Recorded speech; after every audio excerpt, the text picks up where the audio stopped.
Jaya Radha Madhava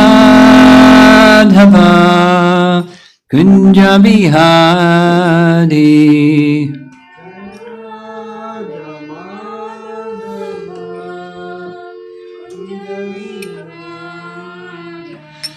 Gopi Jana Vallabha Girivardhari Gopi Jana Vallabha Girivardhari Gopi Jana Vallabha Girivardhari Gopi Jana Vallabha Girivardhari Jasoda Nandana Brajajana Randana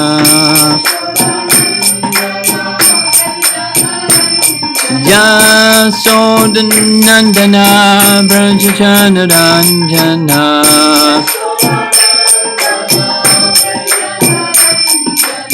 Jamuna Tiravana Chadi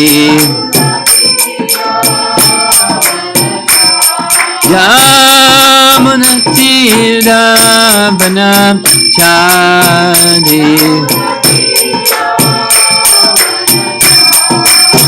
Jaya Radha Madhava Kunja Vihari Madhava Kunjabi Jaya Radha Madhava Kunjabi Hari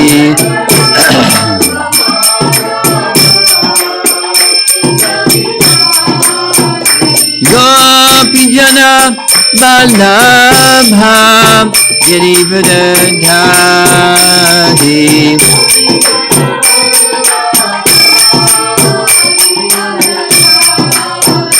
Gopi Jana Vallabha Girivardhari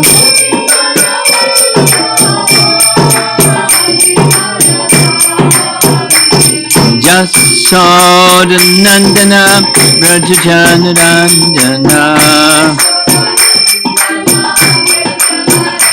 Jasoda Nandana Brajajana Randana Jamuna Tiravana Chadi Jamuna Tiravana Chadi Jaya Radha Madhava Kunja Bihari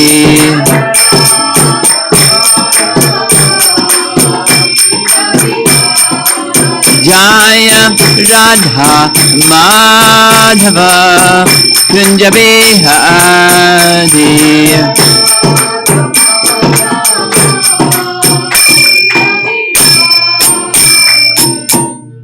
Jayo Vishnupad Paramahamsa Hariva Jagacharya Astattara Satsasi Srimati Divine Grace Sri Bhaktivedanta Swami Srila Prabhupada Ki Jai Ananta Koti Vaishnava Ki Jai Gora Premanandi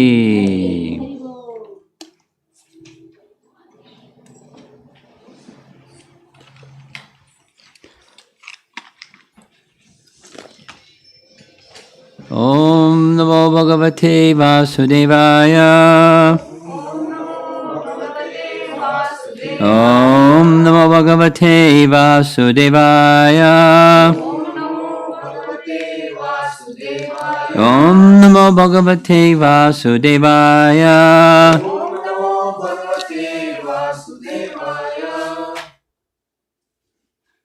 We're going to conclude Brahma's prayers tonight and then continue with what happens afterwards.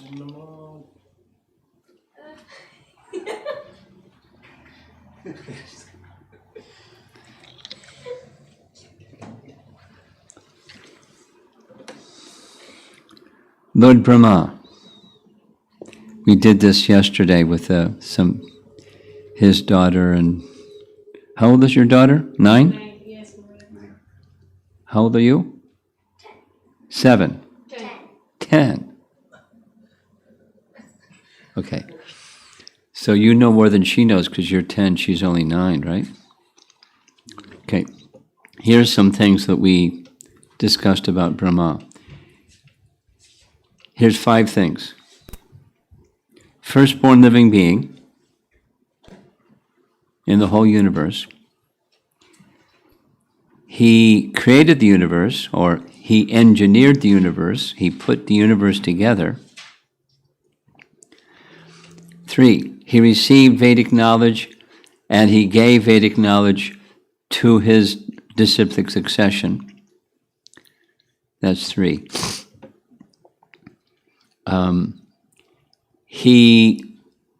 We heard this in the course of chapter 14. He's in charge of the mode of passion. He's the Shaktivesh avatar. He's in charge of, he presides over creation, the principle of creation, which is Rajagun.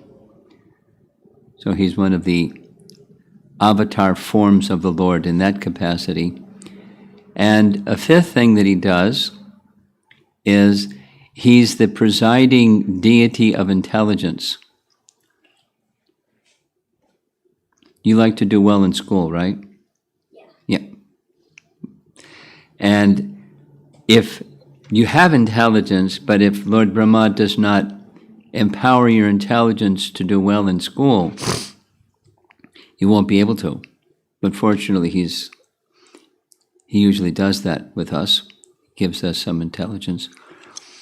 He does that on behalf of and empowered to do what he does by Supersoul, Krishna. So those are some of the functions of Lord Brahma. There are 5 of them. And when he completes the creation, he stays involved. You'll hear in today's text. When he completes creation, it's not like he just twiddles his thumbs and has nothing to do. He's still involved with it. He's involved in a number of ways, but you'll hear some of that this evening. And from time to time, he will come. We heard in the Govardhan Leela, because that's what we're discussing in the morning, those chapters dealing with Govardhan Leela. We heard that when Indra, who really messed up and was going to get a big reaction, he wanted to come to Krishna and apologize. Lord Brahma advised him to go with one of his dear devotees, Surabhi. So Brahma went to Surabhi and said, Surabhi, here's some service for you, go with Brahma, go with Indra, so she did. So it's mentioned that Brahma has a second residence in addition to Brahmaloka. You know where Brahmaloka is? The very top of the universe, right? Inside the shell of the universe at the very top, that's Brahma's planet. But he has like a second home. You know, some people have second homes. So his second home, we heard this morning, is at the top of Mount Sumeru. Have you heard of Mount Sumeru before? Okay, now you're going to hear about it. In the 5th canto Srimad Bhagavatam, we discussed this morning, but 5th canto Srimad Bhagavatam gives a description, this latter chapters of the 5th canto describe Vedic cosmology, the structure of the universe. It's really interesting and it's very difficult to understand. But one of the things it describes is, while the lower half of the universe is filled with Garbhodak ocean, the upper half of the universe has planets. And there's 14 planetary systems, 7 lower, 7 upper, And this earthly region is in that 7 upper. It's the lowermost of those 7 upper. So going from the bottom up, it's number 8 out of 14. And it's called, in the 5th canto Bhagavatam, Baux Mandala. Baux Mandala is the flat earth conception, not literally totally flat, but as opposed to Bhugola, which means a sphere. Vedic cosmology speaks of Baux Mandala. And Baux Mandala has a series of islands and oceans, and then islands and oceans in ring-shaped pattern. And the central island is named, what's the name of the central island? Jambudweep. And Jambudweep has at the center Mount Sumeru. It's a mountain of gold. No one has seen a mountain of gold. And it's really tall. It's 100,000 yojanas tall. 1 yojana equals 8 miles. 800,000 miles tall. No one has seen a mountain like that. Not only that, it's an upside-down mountain. The narrow part is towards the bottom, and the broad part is towards the top, and it's flat on the top. It's a picture of the universe from a plane of higher consciousness, or it's the one way to describe what it is. It's the universal form. Our sense perception has no experience of a mountain so tall, of a mountain that's all gold, and a mountain that's inverted, like an inverted cone, like an ice cream cone that's upside down, where the big part is at the top and the skinny part is at the bottom. A mountain like that? No such thing. No such thing. But Brahma has an abode at the top of Mount Sumeru, along with the protectors of the directions, 8 in number, and then his abode, his place, is in the center. So that's another thing that Brahma does. Along with the protectors of the directions, he has a residence at the top of Sumeru. So he came to visit Krishna in Vrindavan. And when he came to visit Krishna in Vrindavan, he saw the killing of Akrura. And we're going to hear some more about Akrura in this chapter shortly.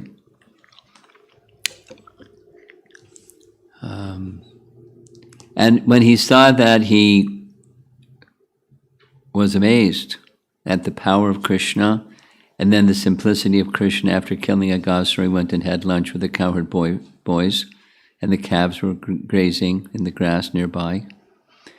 And he wanted to test Krishna to see the extent of his potencies, and what he saw resulted in his realization that Krishna's potencies are literally without limit, limitless potencies. That's a lot of potency. Anyway, then he offered prayers.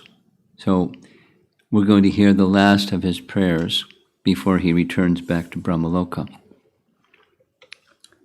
And this should be text number 40. In the text 39, he was expressing to Krishna request for Krishna's permission to return and back to Brahmaloka, so he could continue his very important service, which is overseeing the universe. So here's text 40. My dear Sri Krishna, you bestow happiness upon the lotus-like Vrishni dynasty. Vrishni dynasty is Andaka, Bhoja, and Vrishni dynasty. It's the dynasty in which Krishna appeared. And expand the great oceans consisting of the earth, the demigods, and the brahmanas, and the cows. You dispel the darkness of irreligion and oppose the demons who have appeared on this earth. O Supreme Personality of Godhead, as long as this universe exists, and as long as the sun shines, I will offer my obeisances unto you.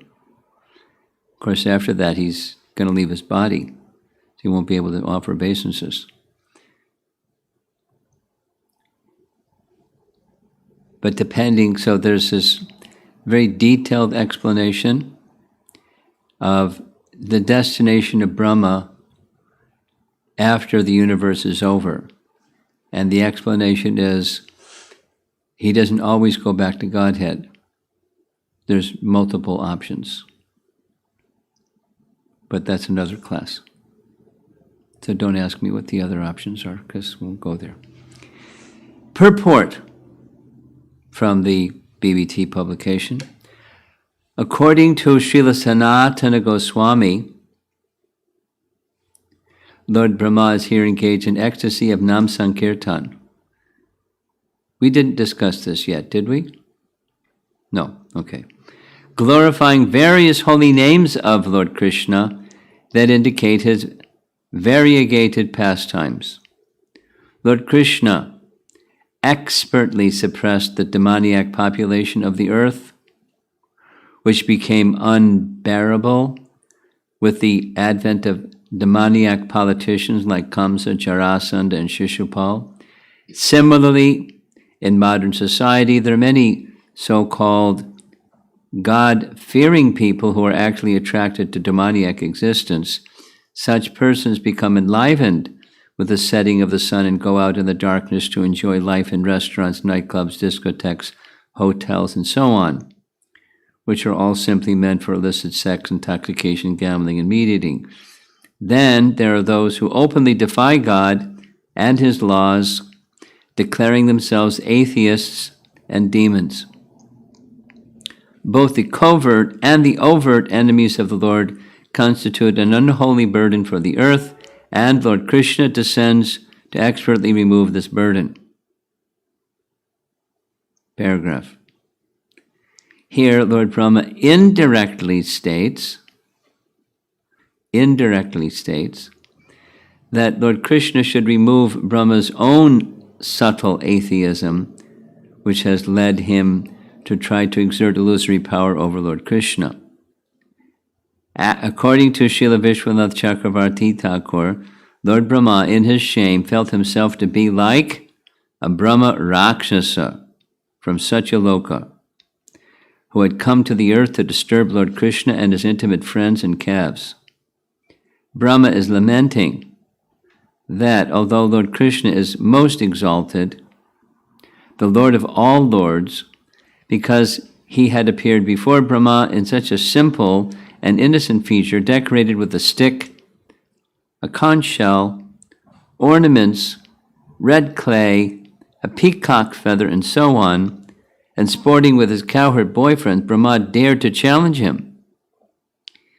Concerning Brahma's prayers, of which this verse is the conclusion, Srila Vishwanath Chakravarti Thakur states, quote, "May these prayers of Brahma, which take away all doubts and broadcast all the definitive conclusions of devotional service, become the expert craftsmanship of the foundation of my consciousness."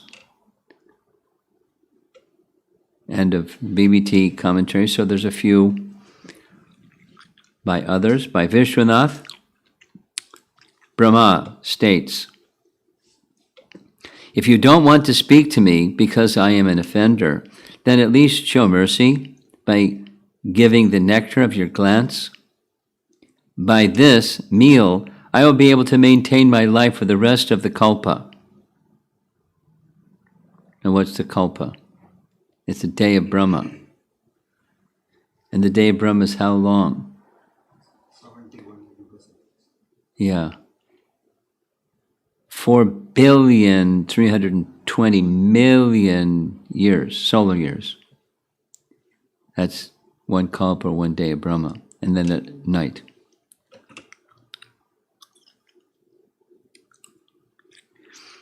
Expressing this feeling, Brahma offered his respects to Krishna. Quote, "You are the sun," or a glance with the right eye, "you are the sun who makes the lotuses of the Vrishni dynasty bloom." It's a metaphor. At night, lotuses close. When the sun comes up during the day, lotuses open. So you are like the sun for the lotus of the Vrishni dynasty that gets joyful by your appearing within the Vrishni dynasty.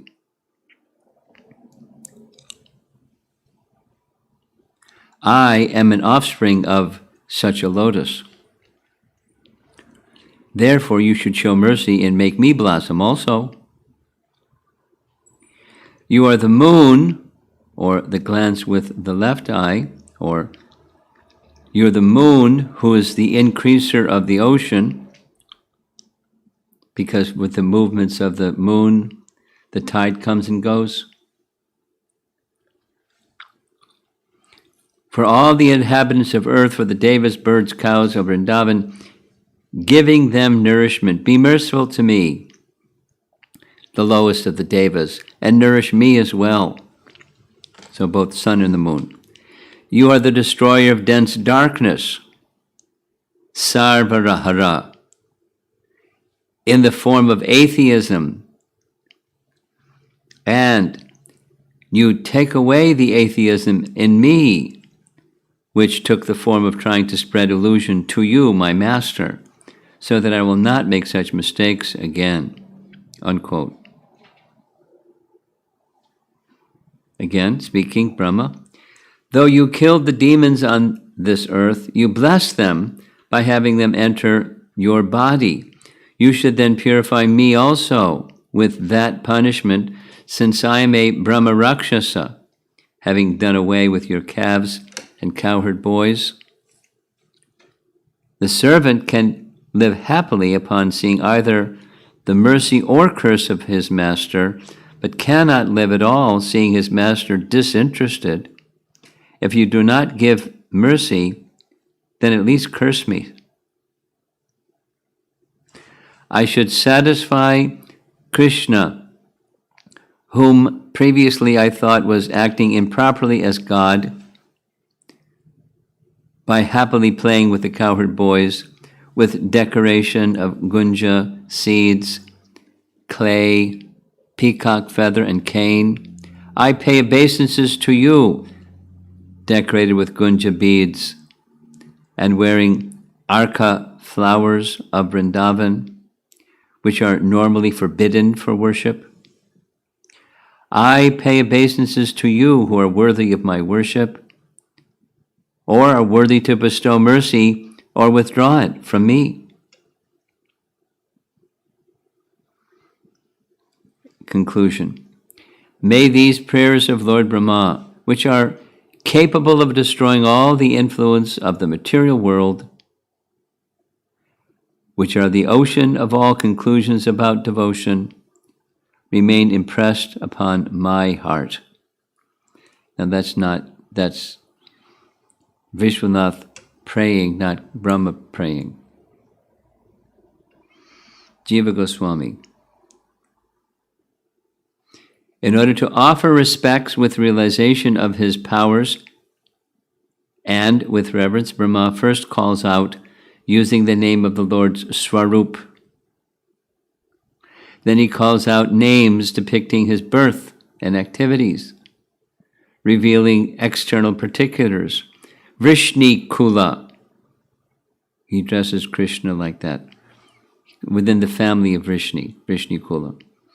refers to Vasudev's family and Nanda's family, as was proved earlier. According to the usage in the text, the term primarily refers to Nanda's family. Brahma referred to Krishna as Pashupanga Jaya, or the son of a cowherd, in the very first verse. So he's just making this connection. From the first verse now to the final verse, this son of the Vrishnis specifically refers to the son of Nanda.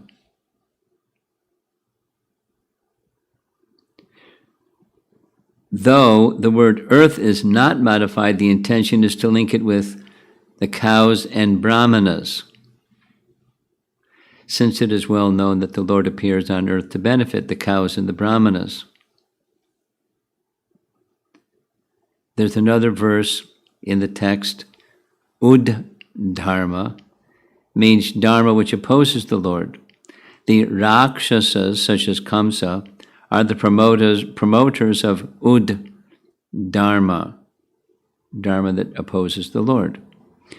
Metaphors of the moon as the cause of increasing the ocean, and sun, the nourisher of the lotus, are given to suggest that the Lord produces all auspiciousness and to suggest his glorification with great fame and power. O Lord, as Krishna, your Swayam Bhagavan, you are worthy of worship from the sun, which reveals the planets of Bhur, Bhuva, and Sva, up to Mahavaikuntha. You alone can show what I saw, and no one else. You are able to do everything.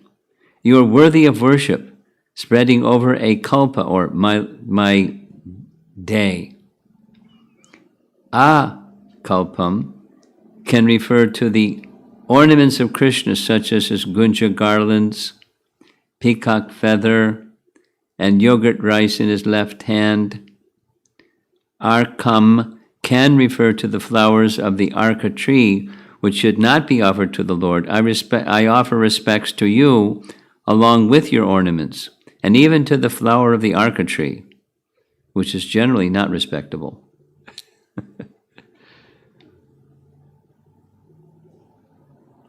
And his concluding statement, because of the mercy of the people who received the mercy of Chaitanya, I have explained, according to my inclination, the prayers of Brahma for their bliss.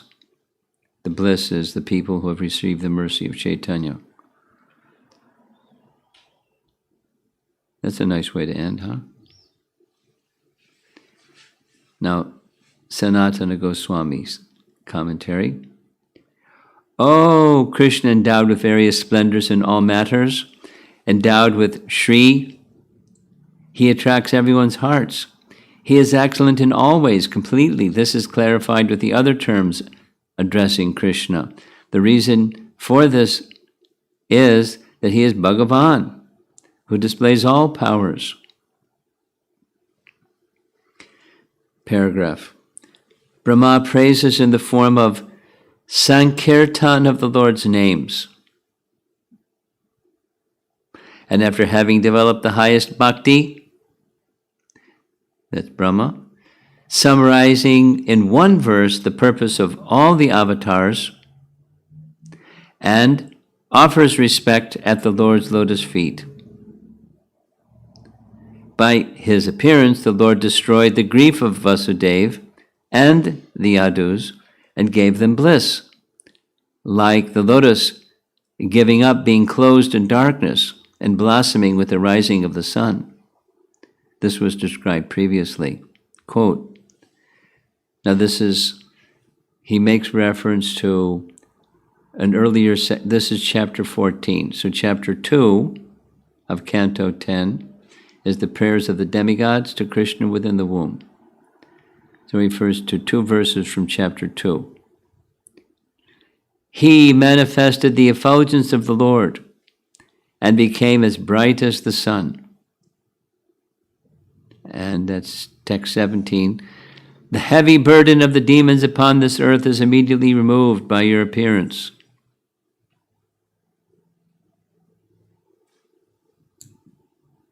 Paragraph. He caused increase in the earth, devatas, and the ocean of cows in Vraja by destroying adharma and increasing dharma. He eradicated suffering and produced bliss. Even though by increase in the earth automatically there's increase in the brahmanas and cows on the earth, they are individually listed, that's brahmanas and cows, to show the special increase when Krishna appears. This refers particularly to the increase in Braja, since his appearance made the earth, waterfalls, brahmanas, birds, cows, and buffaloes in Braja prosper to the highest degree. At the end, Brahma describes the goal, that is, spreading prema bhakti. 2 more paragraphs. The Lord takes away the darkness of processes contrary to bhakti. This is indicated by the words, O destroyer of demons on the earth. These are of 2 types. First, persons with deep demoniac nature opposing bhakti, which is the life of all people, who wander about in the darkness of the material world, and the enemies of the Vrishnis like Kamsa. The Lord counteracts some by punishing their pride and others by killing them. This is for their benefit. O most merciful Lord Bhagavan, you encourage the devotees with bhakti. You can do this and no one else can. O Lord, who can do anything. And last paragraph. For my lifespan, I offer respect to you. I offer respects to you and to all your decorations, like gunja necklaces, earrings, peacock feather, and rice in your left hand. I offer respect even to the arka flower, which is not respectable. I offer respects to you, Krishna, endowed with all powers, the son of Nanda, full of the highest bliss. And the last commentary is just a few sentences. It's Jiva Goswami's. O Krishna, O Son, nourishing the families of Nanda and Vasudev, O nourishing moon for the cows, brahmanas, devatas, and earth, O dispeller of the dense darkness of irreligion, O destroyer of the demons who have appeared on this earth, O Swayam Bhagavan, as long as this universe exists, I offer my obeisances unto you. So that's the final of his prayers. And then he gets ready for departing. That comes next. We'll go through about 8 more verses in this chapter. And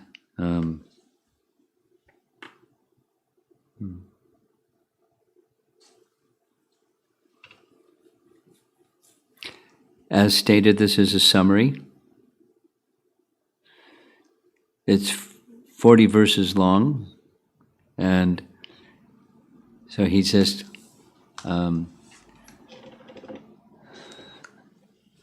doing Nam Sankirtan, just chanting names of Krishna. By the names of Krishna, the qualities of Krishna are remembered, the pastimes of Krishna are remembered, the potencies of Krishna are remembered. And from the name, depending, especially in this case, we've heard the whole Leela, it's bringing to mind or pointing in the direction of the pastime that Brahma has just experienced and the realizations he's just had. We hear in Shikshastaka, Chaitanya Mahaprabhu's teaching, Nam Namakari Bahuda Nija Sarva Shaktis.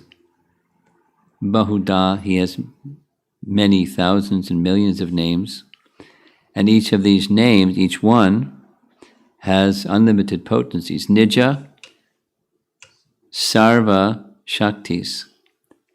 Sarva Shaktis. His own potencies are in each and every name. So these names that are being spoken by Brahma, they're invoking a certain potency, or of the unlimited, all-potent Krishna. There's certain features of him, like Vrishnikula. It's just a name. Like Vishnu Sahasranam. They're just names. But the names indicate something. And not only they have a meaning, but they also have a potency. So he, like the sun, has the effect of opening a lotus flower. So the sun-like effect of Krishna upon the Vrishni dynasty, and this is in two divisions, both Nanda and Vasudeva, he brings glory to those dynasties.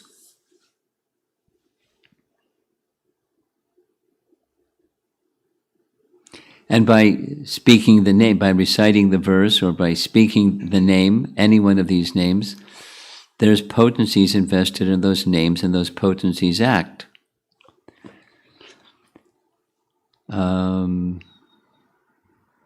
Persons like me that grew up in America and didn't even hear Krishna's name until I was in my 20s, it was like, it's all new. At least in this lifetime, it's all new. And those of you with children, although you were born in India, your children were not born in India, and to them it's to a certain extent it's new, but because they're growing up in devotee families, they're hearing about these things from childhood, which is great fortune. And even if they don't understand all the things, the potencies are there because they're hearing from childhood. And it's an impression that's within, in contrast to those of us that didn't hear from childhood. We heard something else. We heard Mickey Mouse and Donald Duck and, everything else. Not Mahabharata and Ramayana and Srimad Bhagavatam stories. In the modern generation, it's, Harry Potter and everything else. So, that was quick. I'm sorry. Won't they call back? No? Mostly they are promotional calls. Oh, okay.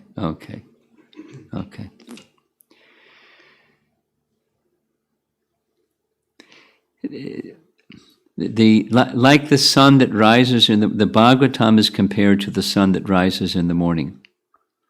There's the darkness of Kali Yuga that comes shortly after Krishna's departure. It's dark. Kali Yuga begins. But even in the darkness of Kali Yuga, as brilliant as the sun, the Bhagavatam appears, giving light, like the sun gives light. In the daytime, in the darkness of Kali Yuga, the Srimad Bhagavatam gives spiritual light to anybody. And so whoever hears Srimad Bhagavatam would take the bottom range. Sinful people, Janata Agha, in the language of Canto 1.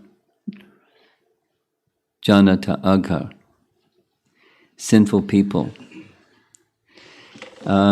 It gives light to the sinful people, or in this verse, as it's saying something quite similar. People who are influenced by demoniac nature, although they may be notionally at least accept that there's God, but people that notionally accept that there's God and do ungodly things, Krishna appears to help those people too. Because, I mean,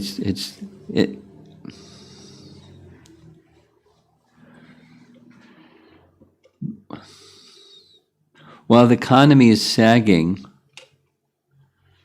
because of the coronavirus situation, and many businesses are having severe difficulty, and many of them will go out of existence. Many of those businesses are centered on something sinful.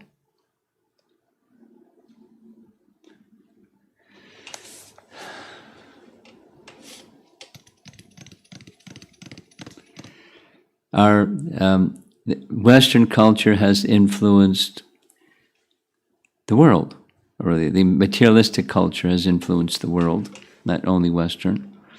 And degradation. So Kali Yuga is a dark age. So Krishna's appearance, and the appearance of Srimad Bhagavatam specifically, is to give light in this age of darkness.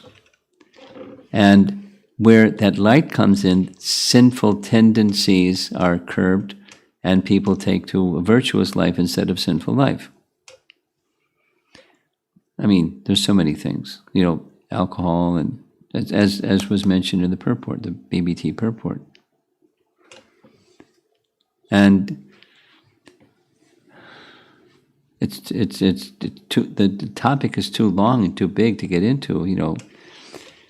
The leading people, most of the leading people are leading people off the cliff, going in those areas of life. So Krishna appears to help curb that. And then even specifically, the demoniac king like Kamsa and Shishupal, etc., Jarasandha, etc., he finishes them. But for their benefit, he liberates them. Such bad people get liberation. Wow. And the chanting of the holy name. By chanting of the holy name, one also becomes freed from reactions to past sins. Of course, people will do some more. But reactions to past sins is eradicated just by namabhas. It's most astounding. And the recitation of Srimad Bhagavatam from a proper source has such potency. Here I'm hearing these pastimes of Krishna's lifting Govardhan Hill and everything surrounding it. Indra's prayers, which are really astounding, and Brahma's prayers, which are filled with wisdom and understanding of the Vedas, although he's speaking with great humility that I don't understand, he understands. And he's become extremely humble, and he's ready to return to his service after offering his prayers. That's going to be discussed tomorrow when he departs. The mood when he departs. Krishna's mood and his mood.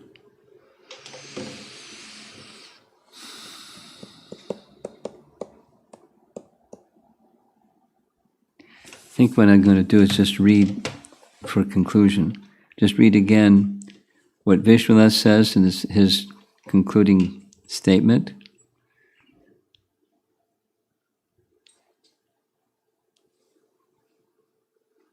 And Jiva Goswami's. Here's Vishwanath. May these prayers of Brahma, there's 40 of them, which are capable of destroying all the influence of the material world, which are the ocean of all conclusions about devotion, remain impressed upon my heart. And Jiva Goswami writes, because of the mercy of people who received the mercy of Chaitanya, I have explained according to my inclination the prayers of Brahma for their bliss. So Jiva Goswami is writing for the devotees, serving the devotees, anticipating that they'll become very happy just hearing topics of Krishna. from a qualified person like Jiva Goswami. So let's see if there's some topics you'd like to discuss.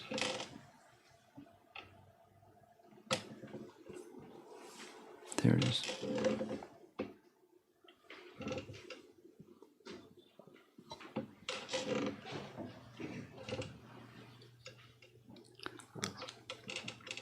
Hare Krishna. Guru Maharaj, one point that you mentioned at the end, the Falastuti, that these prayers are capable of destroying all the miseries of the material world. So, is it when we read it, when we hear it, and when we try to apply it, all of these are just, even when we hear it again and again, it has the capacity to destroy? We'll experience the potency just by hearing and hearing and hearing again. We'll feel the potency further by trying to apply what we've heard. Right? One of the homes that we visited, the lady of the house was saying, I read the Bhagavatam, but I can't even remember what I read. So how can I get to the point where I can remember what I read? So because if I can't remember it, how am I going to apply it? So that's just, there's purification to get to the point of knowing that I really need to apply it. To that, I need to remember it, to apply it. So there's purification, there's potency that one receives just by reading it again and again. Cleansing is taking place, and then further cleansing when we try to apply it, which means we need to understand it. And the initial thing that we understand is probably needs some adjusting to really get it right. Adjusting and refining and bringing in sharper focus what the message is. So it's both.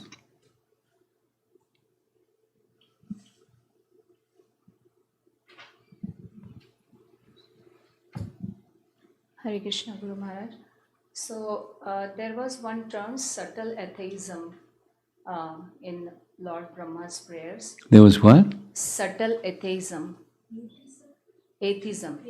Subtle atheism. Can you kindly elaborate on it? You asked a similar question before about pride, and I responded. So the similar response about subtle atheism. It's not he had atheistic tendencies and he got that atheistic tendency was exposed. He did what he did not because of pride and atheism, or even subtle atheism. The commentary is speaking like this because it appears to be like. So he was induced in a way that an atheist would do, challenge God. But he's not a God challenger, he's a devotee. He's most exalted devotee. So why did he behave that way? Well, in the explanation Prabhupada has given, I shared this now twice, this is the third time in the course of this discussion.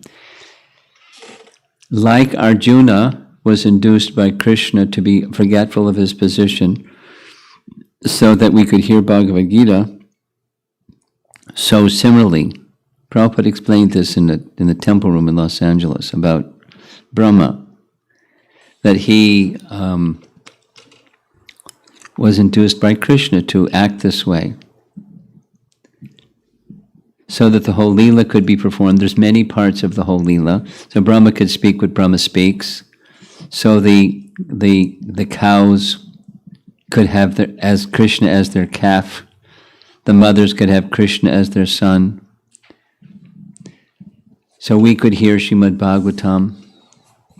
I mean, there are many purposes for his devotee Brahma to conduct himself the way that he did. So it's subtle atheism. I'm expanding what you asked. It's not like he was kind of like tinged or contaminated by atheism. He was behaving like one who is an atheist might behave, confronting and challenging God. But it was induced by Krishna to do what he did. Thank you, Guru Maharaj. So, my main point of asking was... I don't think your microphone is on.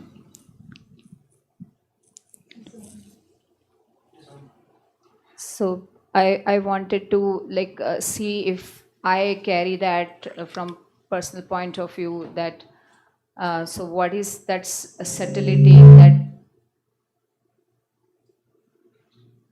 So from personal application point of view, I was asking, but as I understood, Maharaj, you are saying that that tendency of challenging, and yesterday also you had mentioned that speculative approach. So for myself, I was... This is another question that you asked. So we shouldn't be inquisitive. And I said, no, you should be inquisitive. The problem wasn't being inquisitive. The problem is, what did he do with that inquisitiveness? He kidnapped the calves and cowherd boys, and he interrupted Krishna's pastimes because he was inquisitive. That's not good. There are other ways to be inquisitive. But he went about it in the wrong way, in an offensive way.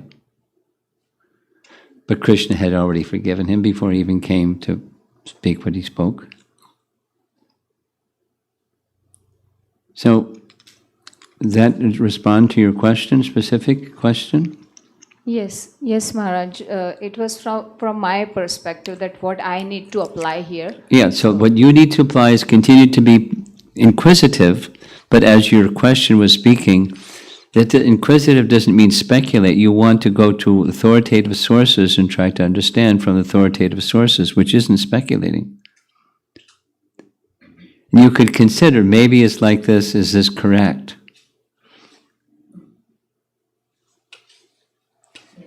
But then it's not, discovering something by the power of speculation.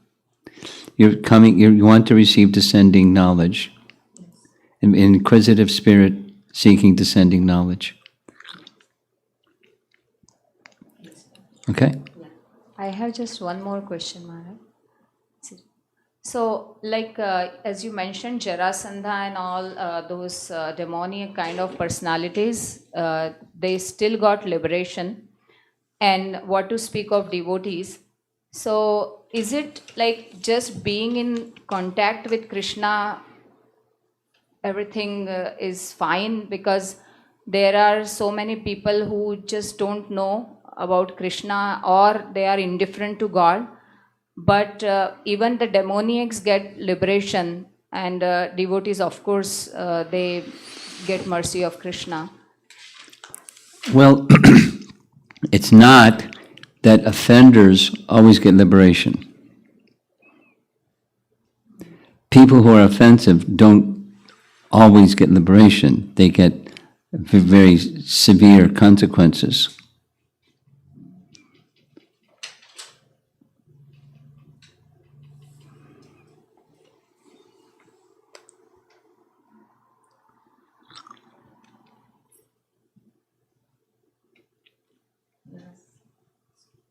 Yeah, I guess my question was being indifferent to God, is that biggest offense or not? No. Being opposed to God is more than being indifferent.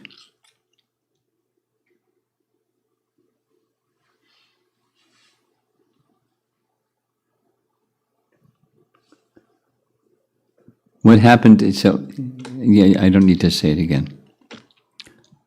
What happened with Jarasandha and the persons mentioned is not with everybody who's has demoniac tendencies, they all get liberated. So that's pretty simple. Just be opposed to God and have demoniac tendencies and you get liberated. It's not like that. So I was asking from the point of view that people know about God and His rules and regulations about goodness, but still they just behave like as if they are Yes, they're more indifferent. culpable than the people that don't know. Right. That's a different point than atheistic and demoniac. Right. That is more offensive. It's more, yes, it's more culpable, punishable. People who don't know, it's one thing. People who know and do the wrong thing, it's more bad. Thank you, Guru. I mean, premeditated murder is different than accidental murder by law. You know, first degree murder and second degree and third degree, etc. And so premeditated, someone made a plan, they bought a gun, they had planned out how they're going to use the gun to kill somebody, and they killed somebody. It's different than, they got in a tiff and anyway, it's different. And they acted out of anger. It's different. Culpable law is more punishable for the premeditated than the circumstantial. Thank you. Yeah. The question is like almost the same that Vibhu Chaitanya Prabhu asked about this hearing again and again Srimad Bhagavatam and like also the reciting of these shlokas and the names. So like personally I feel that it is very important to make kids memorize all these stutis and all these names of Krishnas and different shlokas and all those things. So I would like to know, I would like to hear from you how important it is. What do you want to hear? How important it is for children to Okay. memorize all these stutis and like Brahma Samhita or Krishna's names or Narsimha's names, all those things. A short answer is, without knowing the meaning, it remains parrot-like. But Krishna's names, I mean, they are the names. Without knowing the meaning, it remains parrot-like. Okay, even the name Govinda, Gopal, if we don't know the meaning of the name, then... Your question specifically was having the children remember stutis, etc., etc. Yeah. And I'm responding. And I'll give...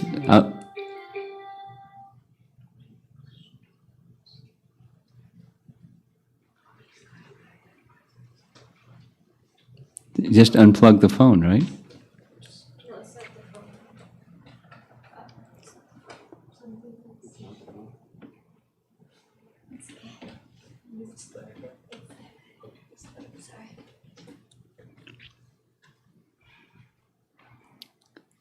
Okay.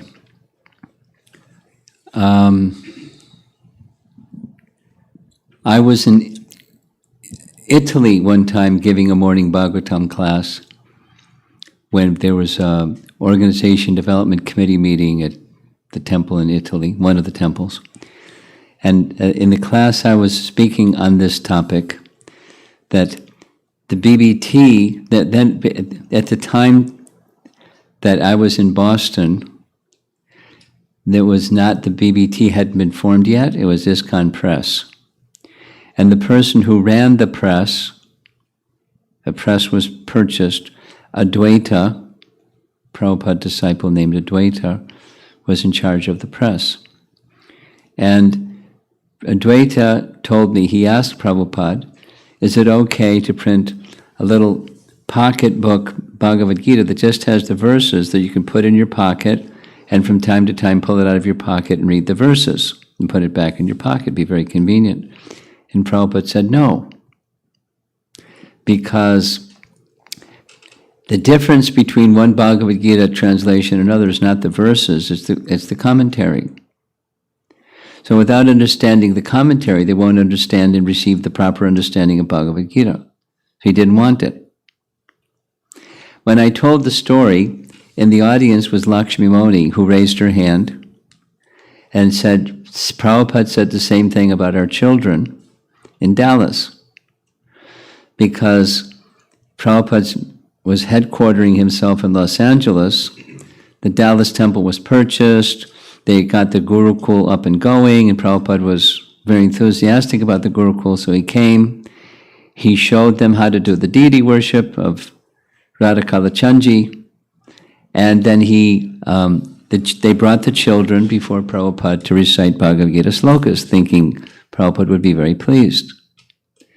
And separately to the teachers, he said, this is not so important. They need to know the meaning, because same thing, without knowing the meaning, they won't understand how to live it. So it didn't say don't do it, but without the understanding the meaning, it's incomplete. I've had there's nothing harmful. It's just incomplete. I've had lots of, let me just complete it because you asked. So I've had lots of experience when children will recite a sloka, and I ask them, do you know the translation? No. And if they know the translation, then do you know the meaning? No.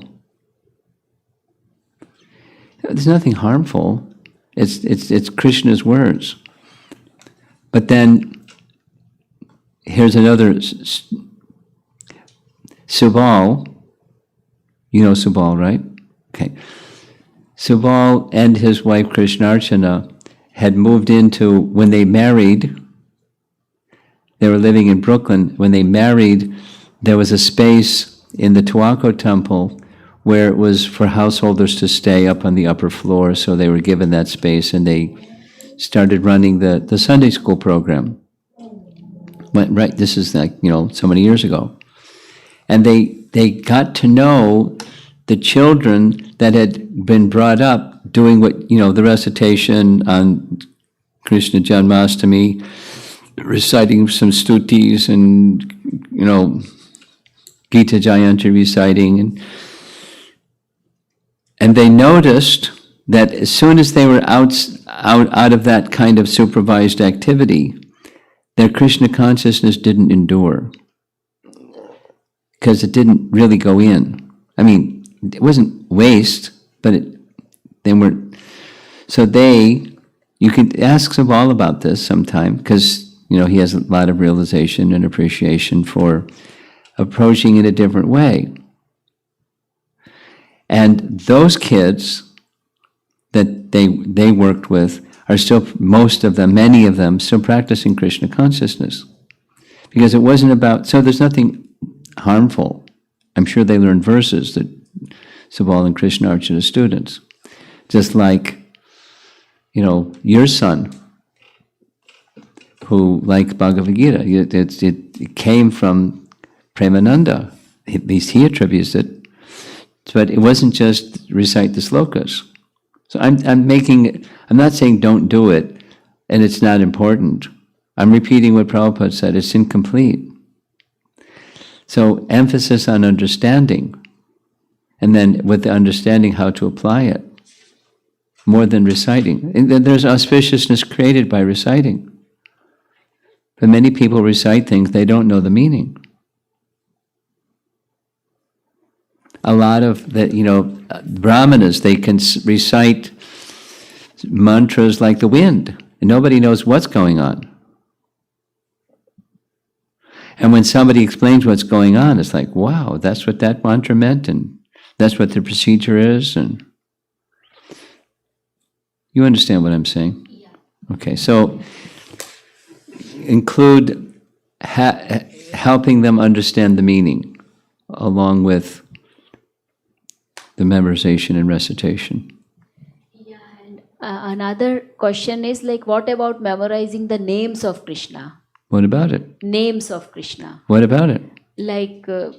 I think that's good, memorizing, in many bhajans have only the names, or there are 1,000 names of Narsimha, 1,000 names of Krishna, those kind of things, because then they are memorizing the names of Krishna.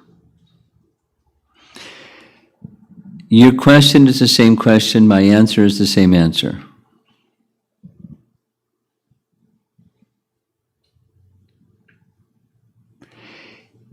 it generates auspiciousness. People who regularly recite Vishnu Sahasranam, for example, it's auspicious.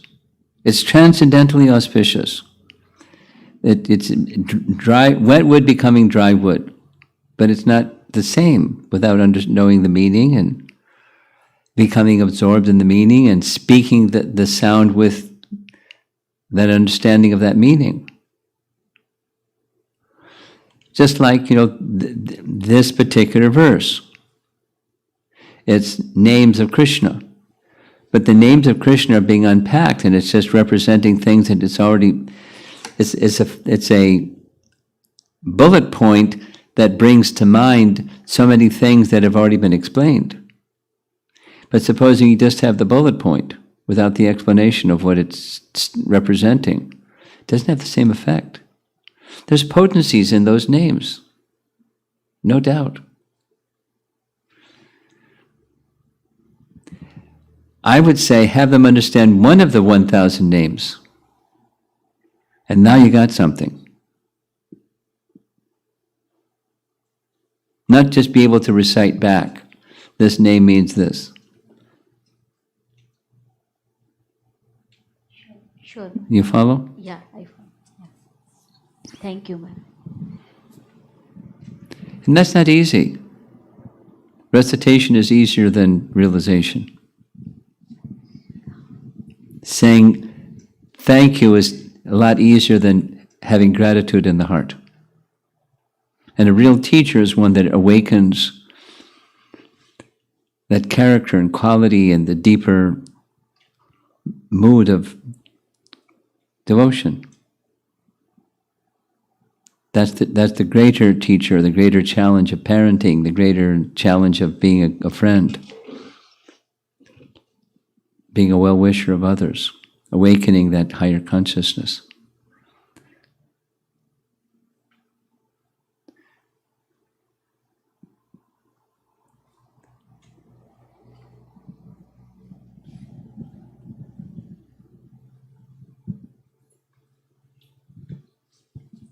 Hare Krishna Maharaj, I have two questions. One question is, we say that the name of the Supreme Lord and his pastimes are same. So it's my question is, why is it then so difficult to chant the holy names on one hand compared to listening to a pastime of Krishna? And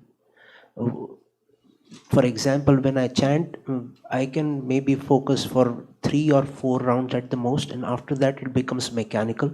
I'm aspiring to improve that, but that is not the case with the pastimes of the Supreme Lord. My level of engagement is different with the pastimes as it is with holy names. So what is the root cause and what can be done about it? That's a nice question.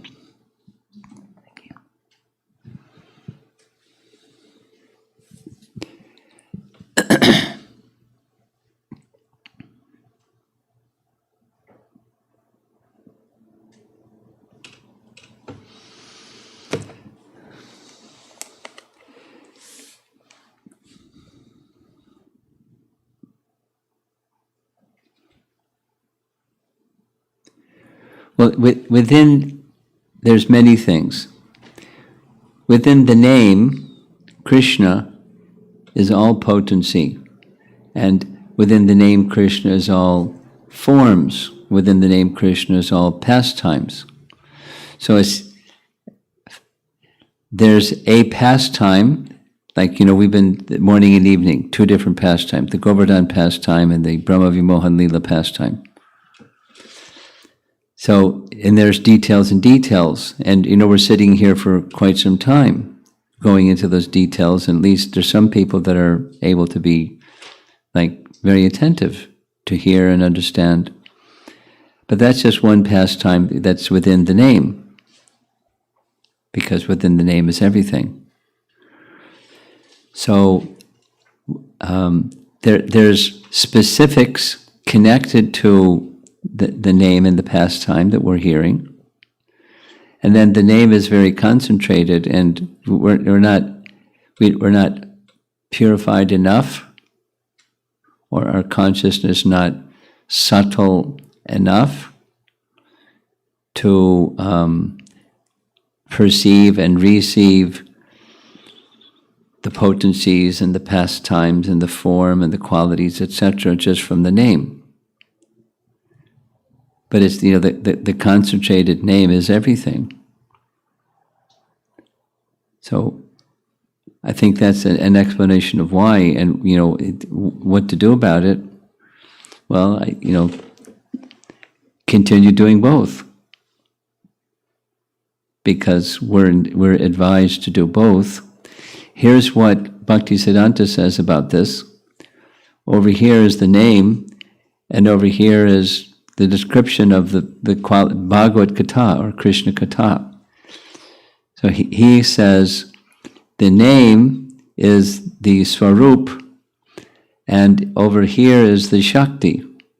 And as we don't worship Krishna without Radha, we don't just chant the name without the Shakti of Shaktiman. So the Swarup Shakti of Krishna is this the message of Bhagavatam, etc. So they go together. This enhances that. And we do them both.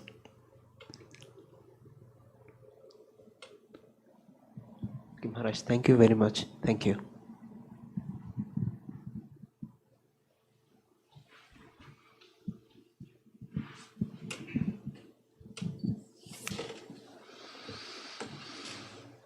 It's a good question. I like your question.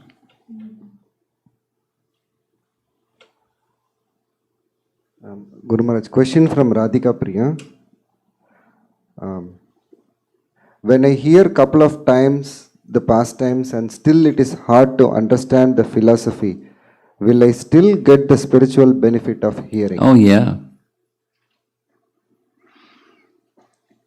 And as was discussed earlier, you go on hearing and hearing again and hearing again, and more purification and more understanding, more realization.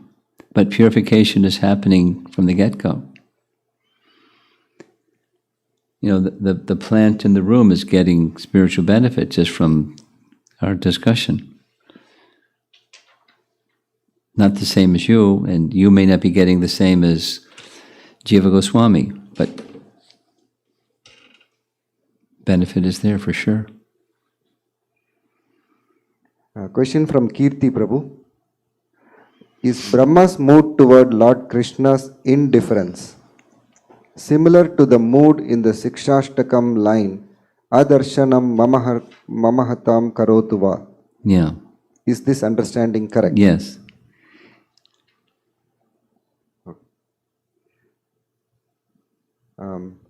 Question from Radha Valluri Mataji. Guru Maharaj, I am reading Krishna book and I have a question regarding Krishna and Akrura. Out of topic question. Okay. Akrura is a great devotee of the Lord, and by Lord's mercy, he was given a vision to have the darshan of Vaikuntha planets in the river Yamuna. Yeah. Now my first question is, why did Akrura participate in the cruel act of killing Satrajit along with Shatadhvana and others, especially when the matter was settled between Krishna and Satrajit? Our acharyas give the following answer. The acharya's answer is the curse of the gopis. When Akrura took Krishna away, they said, you will also have to experience separation from Krishna like we have undergone. So this was all part of that drama of Akrura being eventually separated from Krishna. It had to do with the jewel and the whole incident of Supraja. There's some additional commentary that's not so often repeated, but it had to do with Kritavarma and Akrura had some attraction for Satyabhama. they had had some discussions with Supraja about marriage with his daughter. And he didn't say no and he didn't say yes, but it seemed to them that, so when it happened that Satyabhama married Krishna, there was some resentment towards Supraja.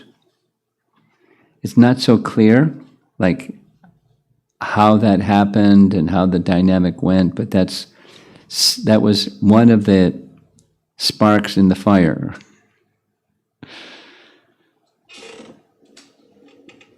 And also the conspiring, not only to take the jewel, because they wanted the jewel to go to Ugrasena because that's what Krishna wanted, but they were like in a get-back mood towards Supraja.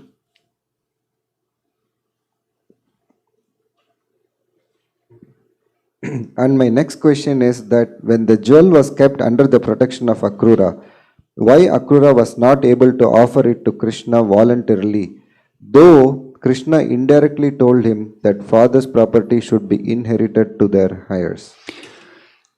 I'm not sure of this answer, but that the fact that he had the jewel would expose the fact that he was involved in the killing of Krishna's father-in-law. So he didn't want to expose the fact that he was involved in the killing of Krishna's father-in-law. Had he given it to Krishna, like how'd you get the jewel?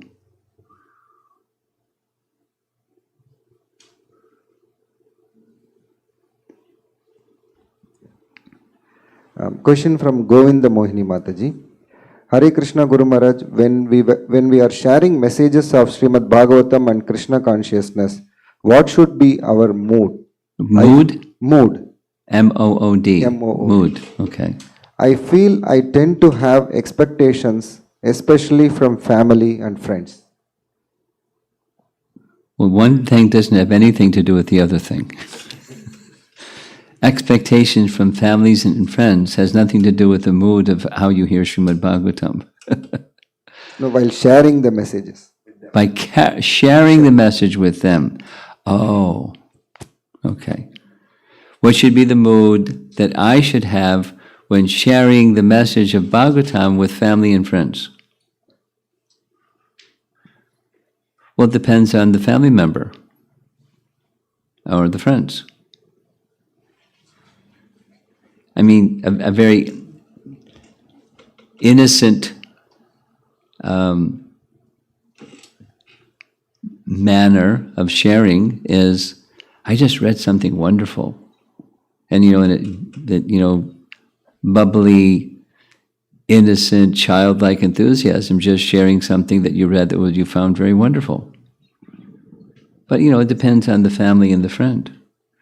Some family members may, throw you in a closet. I don't know. Depends on the family member and the friend.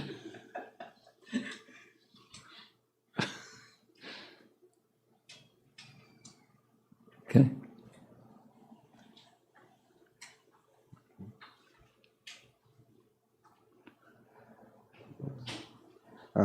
Question from Vishalaksha Prabhu. Guru Maharaj, Lord Brahma is saying the Nama Sankirtana means chanting the Hare Krishna Mahamantra or the names like Govinda, etc. What steps we need to take to come to Namabha stage? I don't understand the question. The punchline is, what does it take to go beyond the Namabha stage? That's his question? To come to Namabha stage. Not beyond. What does it take to come to Namabhas? Well, you're already there.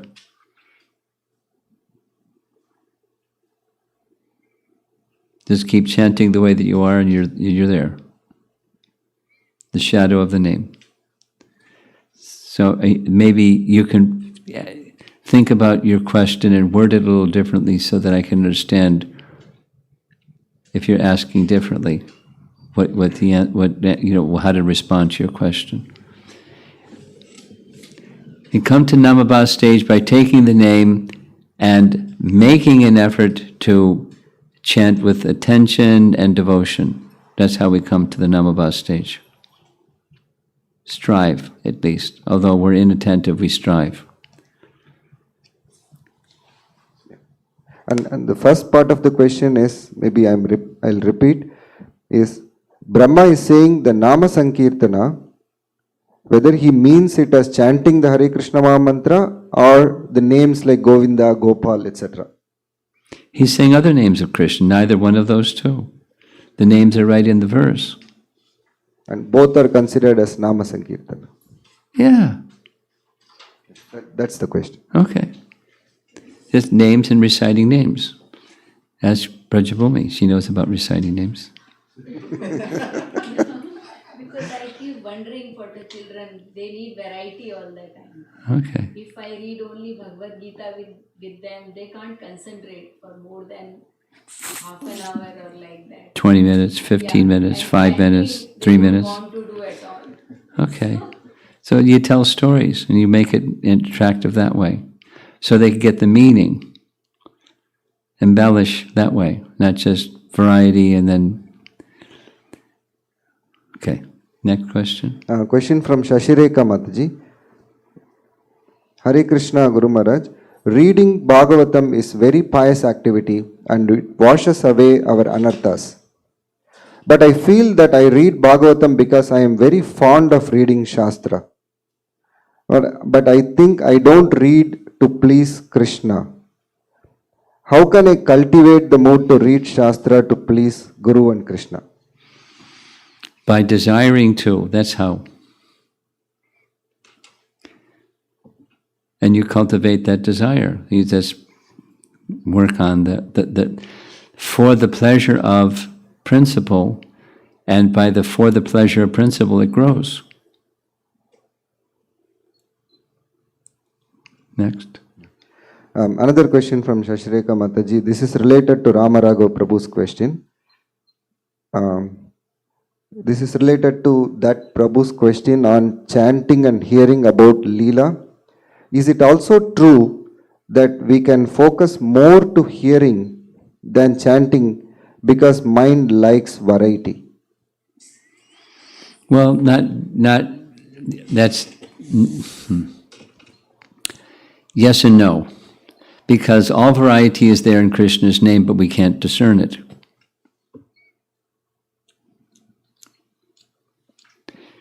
More variety is there in Krishna's name. All variety is there in Krishna's name, but we can't discern it. So yes and no. Okay. This, I think, couple of follow-up questions on the Shyamantaka jewel. Is there a hidden significance of the jewel story? Is there a hidden yogic meaning? Does the jewel allude to something deeper, for example, bhakti, and that it should be offered only to Krishna, etc.? I didn't find that in our Acharya's commentary, so I wouldn't go there, personally. And Krishna himself mentions to Akrura that he knows that the jewel is with him. Yes. And he also asks him to show to Satyabhama and other family members for their darshan. Yes. But being in the exalted position of having the darshan, the vision of Vaikuntha planet, why does not he think that Krishna is one to possess this jewel? Why did Akrura think that Krishna did not want to possess the jewel? No, Guru Maharaj. Akrura having got the darshan, the vision of Vaikuntha planet, why does Akrura not think that Krishna is the one to possess this jewel? It's not that he was thinking otherwise. He had the jewel, and he's implicated in theft and murder, and he's hiding his activity of theft and murder.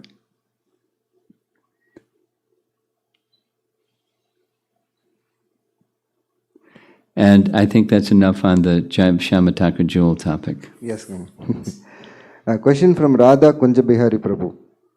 What is BBT purport and how it is different from Srila Prabhupada's purports? How is what? How it is different from Srila Prabhupada's purports? Which one? BBT purport. No, Prabhupada completed Srimad Bhagavatam through Canto 10, Chapter 13. Starting with Canto 10, Chapter 14, it's Prabhupada's disciples, because Prabhupada had left the world. That's the difference. Prior to that, it's Prabhupada's purports. After that, it's not Prabhupada's purports. In the BBT publication. There is one comment. Hare Krishna from Jayanti Balakrishna. Hare Krishna Maharaj, these questions and your answers are inspiring in the sense that it helps me to enter into the science of Krishna and thus focus my mind on Krishna. Thank you, Maharaj. Hare Krishna. We're done.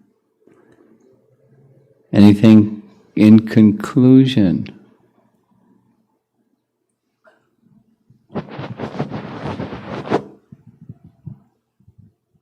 Maharaj, it is a little bit off topic, but still it is related to reading Srimad Bhagavatam.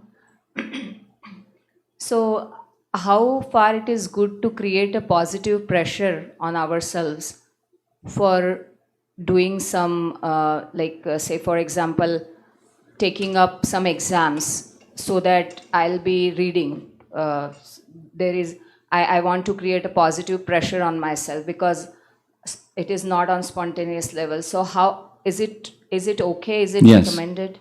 It's yes. Okay. Yeah. Okay, Maharaj. Beware of